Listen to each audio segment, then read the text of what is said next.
Hello friends, exercise 8.2 से question number 11 करेंगे। Prove that the coefficient of x n in the expansion of 1 plus x whole power 2n is twice the coefficient of x n in the expansion of 1 plus x whole power 2n minus 1। आपको ये prove करना है कि जो पहली वाली चीज दे रखी है आपको 1 प्लस एक्स की पावर 2n, इसमें जो एक्स एन का कोफिशिएंट होगा ना वो ट्वाइस होगा, यानी कि डबल होगा। किससे?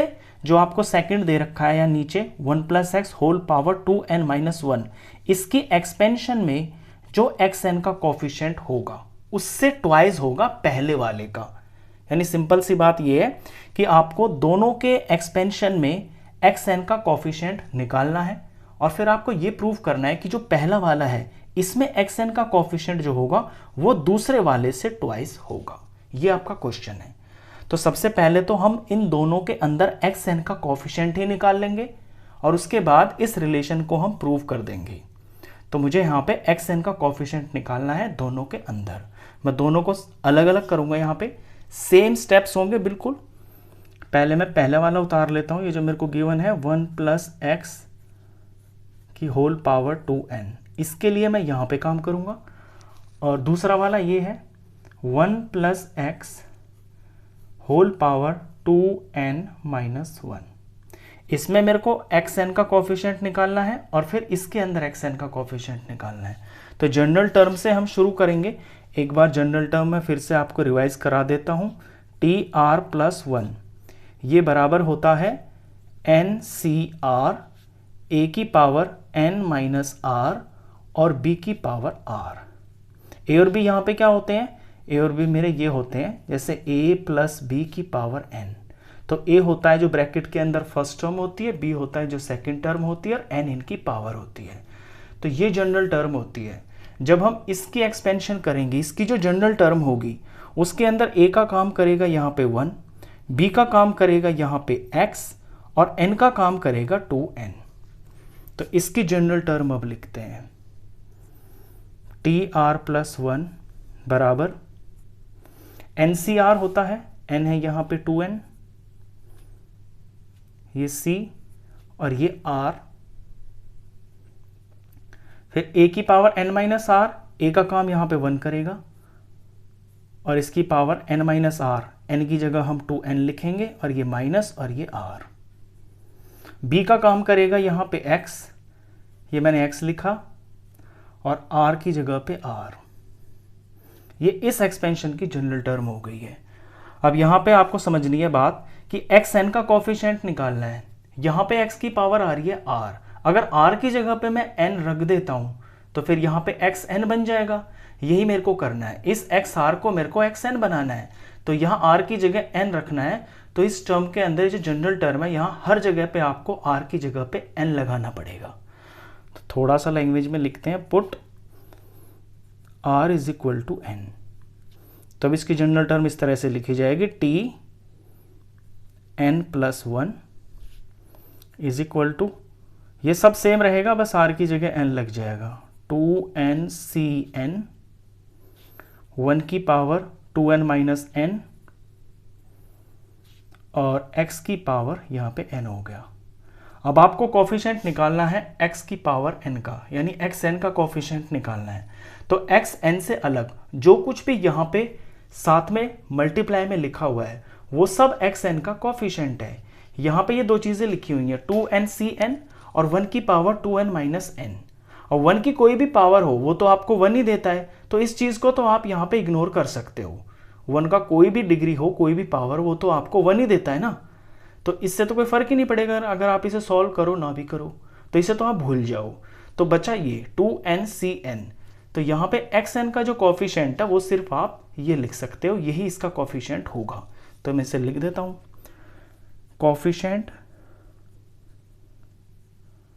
ऑफ एक्स एन बराबर हो गया 2n सी n। ये मैंने आधा काम कर दिया, इसमें फर्स्ट वाले में मैंने एक्स एन का कोफिशिएंट निकाल दिया। अब सेम बिल्कुल इसी तरह से हम सेकंड वाले में निकाल देते हैं। यहाँ पे मेरे को यही करना है कि पहले तो मैं इसकी जनरल टर्म लिखूंगा, तो टी आर प्लस 1 अब यहाँ पे जो काम करेगा मेरा n की जगह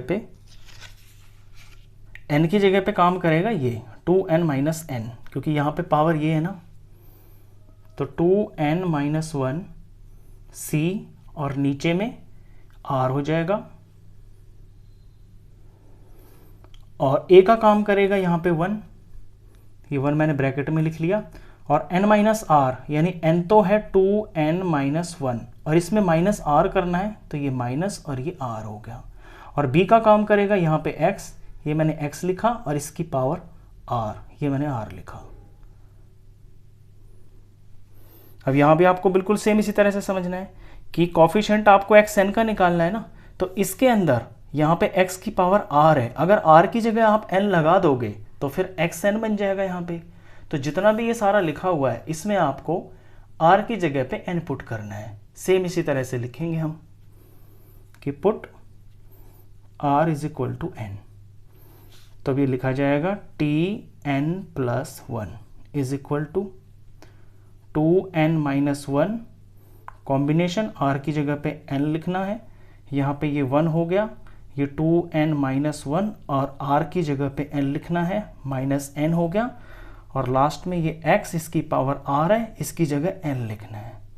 सेम बिल्कुल इसी तरह से चल रहा है स्टेप, इसलिए मैंने आमने सामने किया था कि समझने में बिल्कुल आसान लगे। अब यहाँ भी आप देख लो, xn का कॉफिशिएंट निकालना है, जो कुछ भी इसके साथ में वो सारा इसका कॉफिशिएंट है।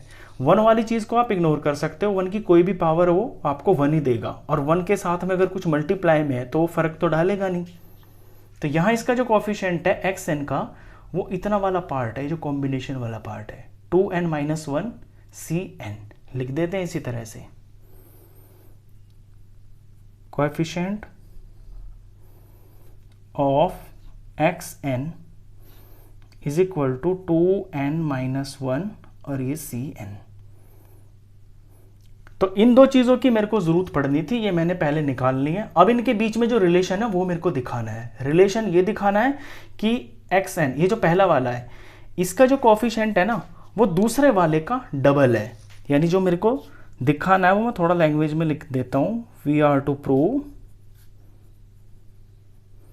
हमें प्रूव करना है कि 2n cn, ये पहले वाले के अंदर xn का कॉफिशिएंट है, ये डबल है, is equal to twice of किसका, जो दूसरे वाले में xn का कॉफिशिएंट है वो ये है 2n माइनस 1 cn। ये चीज हमको यहां पे प्रूव करके दिखानी है, तो इसे मैं यहीं पे प्रूव कर दूंगा, जैसे मैंने यहां लिखा है ना कि ये चीज बराबर हमको दिखानी है ट्वाइस ऑफ इस चीज के। तो इन्हें मैं ऐसे नीचे इसके अंदर कॉम्बिनेशन का फॉर्मूला लगा के, और लास्ट तक जो लास्ट में जो मेरा रिजल्ट आएगा वो बिल्कुल सेम टू सेम दिखाई देगा। तो ये प्रूफ हो जाएगा कि ये चीज इसका डबल है।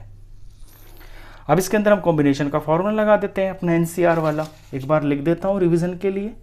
NCR होता है n फैक्टोरियल अपॉन में r फैक्टोरियल और n माइनस r फैक्टोरियल, ये वाला फॉर्मूला लगाएंगे हम। तो इसमें ये 2n है, तो यहाँ 2n फैक्टोरियल हो गया, फिर ये n फैक्टोरियल हो गया, और ब्रैकेट के अंदर 2n माइनस n हो गया, और ये फैक्टोरियल।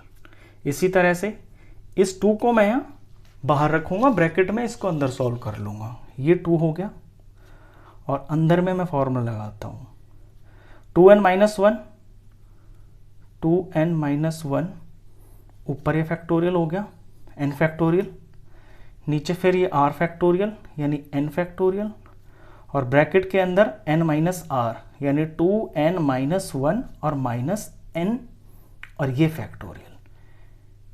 ये मैंने सिंपल अभी फॉर्मूला ही लगाया है। अब आप इसमें ये देखिए आगे, इसमें आप क्या चीज़ ऐसी है जिसे सिंप्लीफाई करके आप दोनों तरफ इसके इस 2 को तो आपको रहने ही देना है, बाकी 2 से अलग इधर की चीज़ और इधर की चीज़ बिल्कुल आपकी अगर सेम हो जाती है तो फिर ये बराबर दिख जाएगा। तो मेरे को यहाँ पे दिख रहा है कि यहाँ मैं इसको थोड़ा सा आगे खोल सकता हूँ। अगर यहाँ 2n को मैं एक स्टेप आगे ले जाऊँगा तो ये 2n मेरा 2n माइनस 1 बन जाएगा। तो ऊपर ऊपर मेरे को ये इस तरह से सेम होता दिखाई दे रहा है।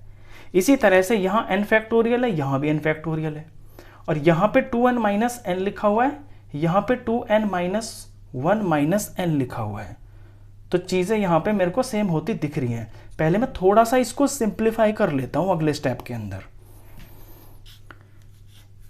तो ये मैंने लिखा 2n फैक्टोरियल। अभी मैं कुछ सॉल्व नहीं करूँगा, सिर्फ सिंप्लीफाई कर लूँगा। यहाँ पे मैं ये जो n वाली चीज़ें हैं ना, लाइक टर्म्स, इन्हें मैं थोड़ा सिंप्लीफाई कर लेता हूँ। ये n फैक्टोरियल हो गया, और 2n माइनस n ये सिर्फ n हो गया, तो ये n factorial is equal to, यहाँ पे ये 2 है और इनटू में 2n माइनस 1 फैक्टोरियल, नीचे में ये n फैक्टोरियल है, और इसे सिंप्लीफाई करेंगे तो 2n में से माइनस n जाएगा, तो 2n माइनस n ये सिर्फ n हो गया। इसे मैं ब्रैकेट में लिखूंगा n, इतने का तो n बन गया, और आगे ये -1 लिख दिया, -1 और ये फैक्टोरियल। अभी मैंने कुछ किया नहीं है, अभी मैंने सिर्फ इसको सिंप्लीफाई किया, जो लाइक टर्म्स है ना उन्हें सिंप्लीफाई किया है। अब मैं ये दिमाग लगाऊंगा कि ऐसा मैं क्या कर सकता हूं ताकि ये दो चीजें मेरी सेम सेम दिख जाएं।